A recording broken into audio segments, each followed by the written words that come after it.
Here is an example of 2D Fourier transform with a real image. In the top left is the source image. In the top middle is K-space. K-space is filled by performing a Fourier transform on the source image.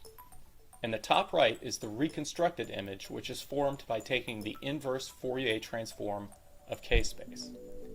The source image is sampled at many different spatial frequencies, which are represented with a color overlay.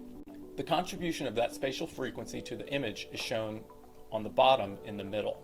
In the center of K-space, spatial frequencies are low, and the waves overlying the source image are big. The contribution of these lower frequencies is seen when only the center of K-space is filled. Large structures can be vaguely seen, but fine detail is blurred because fine detail is high spatial frequency data. As we sample higher spatial frequencies, the waves overlying the source image become closer together and we move further to the edge of K-space. Looking at K-space, it becomes evident why we treat the center of K-space preferentially when performing MR. Low spatial frequencies not only give us information that's most important for seeing subtle contrast differences, it's also where most of the information in the image is stored.